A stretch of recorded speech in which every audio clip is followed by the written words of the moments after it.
Bom dia! Iniciamos mais uma vez esse momento de reflexão rezando com a palavra. E hoje nós vamos refletir em Atos dos Apóstolos, no capítulo 9, de uma maneira muito específica no versículo 5. E nesse contexto, Saulo está indo perseguir os cristãos em Damasco, né? E de repente ele cai por terra, né? Subitamente ele foi cercado de uma grande luz, uma luz resplandecente, diz a palavra, vinda do céu, e ele cai por terra, e ele, diante daquela, digamos assim, uma manifestação do poder de Deus ali, ele pergunta: quem é Senhor? Quem é Senhor? Quem és tu, Senhor? Né? E Jesus responde a ele: eu sou Jesus, a quem tu persegues. E tem uma frase que diz assim: duro te é recalcitrar contra o aguilhão. E é essa a nossa reflexão nessa manhã. Eu sou Jesus a quem tu persegues. Nós sabemos, assim, biblicamente, que o aguilhão era uma vara usada, né, com a ponta mais fina para conduzir o boi ou os animais, né? Conduzir, né, para endireitar o caminho deles por onde aquele trabalhador quer que aquele animal siga. E o Senhor usa essa expressão, recalcitrar, para dizer resistir, lutar contra algo. E nessa frase mostra que parece que Paulo estava lutando contra a vontade de Deus, perseguindo os cristãos, resistindo à mensagem de Cristo, na realidade combatendo. Ele combatia a obra de Deus que estava acontecendo. E Jesus vem, através desse impacto, dessa conversão, onde a gente pode dizer assim, Deus deu uma parada na vida de Saulo, né? De Paulo ali, Deus deu uma parada. E ele mostra para ele que era inútil ele continuar resistindo. Deus se manifestou a Saulo porque ele sabia que Saulo seria um instrumento poderoso nas mãos dele. Toda aquela dedicação, todo aquele zelo poderia ser transformado numa grande graça pela ação divina e acontecendo o que aconteceu, fazendo com que Saulo se tornasse Paulo, um apóstolo de Cristo. Mas é interessante que Jesus mostra para ele, né, que era inútil ele continuar resistindo, e como o Senhor também manifestou ali o esplendor, o poder de Deus, a luz divina que o cerca, a luz que vem do céu, e essa luz comunica a Saulo. Jesus se apresenta a ele respondendo-lhe a pergunta que ele faz, mas ele usa uma expressão muito conhecida por eles, né? Eu sou Jesus a quem tu persegues. Com essa resposta, Paulo está cercado de medo, de tremor, né? A gente imagina o medo, né? Eu perseguindo o Senhor e ele se manifesta a mim com esse esplendor todo. O Todo-Poderoso se manifesta a ele com grande autoridade. Eu sou.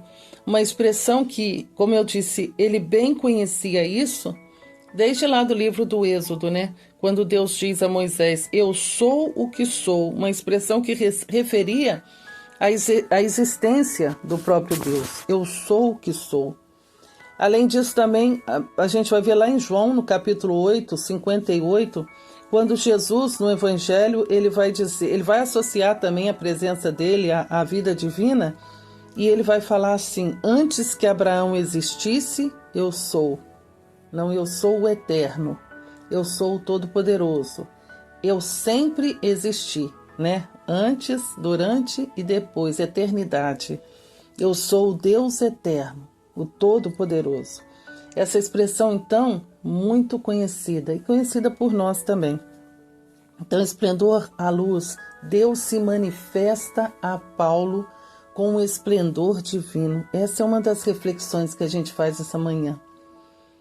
Às vezes a gente fala tanto de conversão, a gente precisa realmente ter um encontro pessoal com o Senhor. Saulo não conhecia o Senhor, mas perseguia o Senhor, e ele faz uma perguntinha básica: quem és tu, Senhor? Quem és tu? É a pergunta que às vezes a gente precisa perguntar: Senhor, quem és tu? Às vezes a gente acha que conhece a Deus, mas nós não temos tanta certeza se o conhecemos, porque Deus pode nos surpreender a cada momento. E às vezes nós delimitamos a ação de Deus e achamos que o Senhor só tem um modo de agir. Ele só pode agir assim, dada a nossa limitação. Saulo também pensava assim, Deus só tinha um modo de agir, pela lei. Se você cumprir a lei, está tudo certo. Se você não cumprir a lei, você está errado. Né? Mas não é uma lei pela lei, que ele mesmo depois vai dar grandes ensinamentos ali na carta aos Romanos, né? De tamanha experiência que ele vai tendo com esse Deus Todo-Poderoso. E é isso que é a mensagem de hoje. Nós precisamos ter uma vida pessoal com o Senhor, precisamos experimentar Deus no nosso cotidiano, na nossa vida diária. Será que a gente realmente conhece ao Senhor? Será que como Saulo ou como Paulo, a gente não tem às vezes uma visão distorcida de Deus? Muitos, infelizmente, hoje, até dentro da própria igreja, têm uma visão distorcida de Deus baseada em ideologias. E às vezes acha que o trabalho social para os pobres já basta para a salvação eterna, e a coisa não é assim. Às vezes as pessoas têm uma visão de um ativismo social como se isso fosse levar a vida eterna, a uma herança eterna, que na realidade não é isso. Ou, muitas vezes, o pior, quando se pensa que a vida é só aqui, que o servir a Deus no outro, não importa se você ama a Deus, se você conhece a Deus ou não, importa você olhar para o irmão e servir o irmão. Também é uma visão meio que distorcida. Precisa se ajustar o conhecimento de Deus. Deus precisa, com a ação do Espírito, ampliar os nossos limites e ampliar a nossa visão. Ampliar, né? A nossa visão. Porque na visão de Paulo, como que Deus, que Jesus, né, a quem ele perseguia, como que Deus poderia enviar o próprio Filho para salvar a humanidade pela cruz? É claro que eles já tinham ouvido falar sobre isso, né? O que no primeiro momento causa impacto a Paulo, né? Como? Como que ele pode enviar o próprio Filho, um Deus, morrer desprezado, ridicularizado, incompreendido, com malfeitores do lado, filho de carpinteiro, vindo de Nazaré? Quantos questionamentos? Por quê? Porque na visão dele, eles esperavam o Messias. Eles esperavam o Messias que viria como rei. E apesar de todas as blasfêmias, de todo o orgulho, porque em nome disso, a palavra nos diz que Paulo, ou Saulo, respirava ódio contra os cristãos. Então, como que uma pessoa pode defender a Deus, defender uma justiça, entre aspas, social, respirando ódio, desejando a morte do irmão? Eram coisas que intrigavam. Hoje também é a mesma coisa. Existem pessoas que não conseguem ver Jesus, ver Deus como o amor e a misericórdia. Não consegue. Foi assim que Saulo permite o apedrejamento de Estevão. Justamente querendo o quê? Zelar pela lei. Né? Fala que Estevão é apedrejado, tem uma visão celestial, vê Jesus ao lado sentado à direita do Pai, e ele morre ali perdoando aqueles que estavam apedrejando. E fala que as vestes dele foram depositadas aos pés de Saulo. Ele respirava ódio realmente. E, no entanto, Deus o amou e não levou em conta o tempo da sua ignorância. Ele que vai dizer lá na frente que o amor de Deus nos constrange. Deus perdoou, mostrou que o sacrifício na cruz daquele homem que sofreu ignomínia, desprezo, também era para ele. Ele mostrou que onde abundou o pecado, superabundou a graça. Tudo isso Paulo vai escrever depois. Ele mostra para Paulo a loucura que é a cruz. E ele experimenta isso na própria vida. Embora o pecado tenha aumentado, a graça de Deus é superabundante, ela supera tudo, ela é mais forte que tudo. E ele vai falar da graça, que nos dá gosto de ver São Paulo falando da graça. quando ele fala que Deus é rico em misericórdia, quando ele vai falar que basta, né? O Senhor responde a ele diante de um aguilhão na carne, que ele fala: basta-te a minha graça, ou seja, a graça de Deus supera tudo. Paulo se arrependeu pela graça de Deus, viveu uma vida para o Senhor, entregou-se completamente ao Senhor, sofrendo e amando até a própria decapitação. Se entregar como mártir por causa da doutrina que ele tomou posse na vida dele e ele acreditou. Foi um homem que viveu a fé realmente com extremo zelo, mas também a gente pode dizer assim que Saulo gozou muito do amor de Deus, da graça de Deus o tempo inteiro, até mesmo na prisão, aprisionado. Quando o Senhor disse: basta-te a minha graça, a graça de Deus acompanhou Paulo, né, a vida toda. Paulo, né? Então a gente vê que a graça de Deus também é para mim, também é para você. Hoje, na nossa reflexão, nós podemos fazer na nossa vida pessoal essa pergunta também. Como eu disse: quem és tu, Senhor? Será que Deus já me encontrou? Ou eu já encontrei com o Senhor? Porque às vezes a gente trabalha para Deus, faz as coisas, mas a gente sempre tem que ter uma reflexão. Eu estou realmente agradando a Deus? Eu estou realmente fazendo a vontade de Deus? Eu estou glorificando a Deus com a minha vida? Se eu já me encontrei com o Senhor, eu tenho que ainda buscar sempre essa conversão diária, tão necessária na vida de qualquer um de nós. Aquele que está de pé, cuidado para não cair, né? Já diz a palavra também.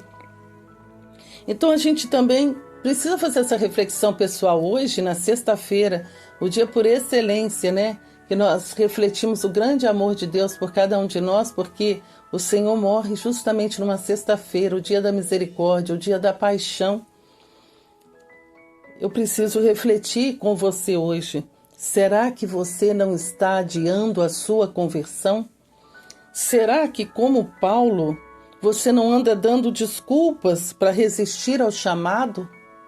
Né? Duro te é recalcitrar, né, com aguilhão? Né? Quantas vezes Deus quer nos conduzir, a gente resiste, dá desculpas. Ou então um chamado que Deus já te fez várias vezes através de pessoas e você fica resistindo. Saiba que Deus não desiste. Tem uma hora que Ele mesmo vai tomar a iniciativa, e que bom que é assim. Que o Senhor toma a iniciativa na nossa vida para nos conduzir. Porque há um propósito de Deus na sua vida. Há um propósito de Deus com a sua conversão profunda ao Santo Evangelho. Assim como houve na vida de Paulo, ele se tornou justamente um santo, né? A visão distorcida que ele tinha de Deus se transformou. Ele se tornou um apóstolo de Cristo. Assim também Deus tem um propósito na sua vida cotidiana. Deus tem um propósito de graça e de paz. Deus tem um propósito magnífico que talvez você nunca pensou. Então hoje nós refletimos sobre isso. Vamos pedir ao Senhor essa graça nessa manhã, rezando, pedindo ao Pai em nome de Jesus. E eu peço isso rezando com você. Senhor, revela-nos a tua santa vontade.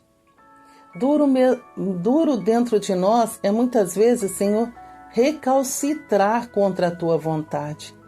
Senhor, quantas vezes nós resistimos, nós não aceitamos. O Senhor nos mostra através de chamados, através de pessoas, de ações, mas nós vamos resistindo, Senhor. Nessa manhã, eu quero rezar pedindo a força e o poder do Teu Espírito Santo. Espírito Santo de Deus, revela-nos a vontade do Pai para a nossa vida. O que devemos fazer para glorificar a Deus no nosso cotidiano? Aonde as áreas da nossa vida, mostra-nos onde ainda não glorificamos ao Senhor, onde ainda fazemos a nossa própria vontade, buscamos a nossa glória ou uma vanglória. Que o Senhor seja louvado e exaltado na nossa vida pessoal, que Ele cresça e a gente possa se diminuir. Mais de Ti, Senhor, e menos de mim. Porque muitas vezes, Senhor, na nossa miséria, nós achamos que entendemos tudo, nós achamos que sabemos tudo, mas nós, Senhor, precisamos hoje, nesse dia, de uma maneira muito especial, da graça de cair por terra e sermos iluminados com a vossa luz, com o esplendor do céu, com a luz divina. Que o Senhor nos ilumine, o Senhor se revele a nós. Eu te peço essa graça nesse dia, se revela a nós. Revela a sua santa vontade. Revela, Senhor, como nós podemos te glorificar, exaltar o seu santo nome e cumprir e fazer a vossa santa vontade para a maior glória de Deus. É isso, Pai Santo, em nome de Jesus. A graça que te pedimos nessa manhã, revela-se a nós. Revela o teu amor a nós, revela a sua presença em nós, revela a tua santa vontade a nós. Muito obrigado, Senhor. Muito obrigado pela ação do Teu Espírito Santo.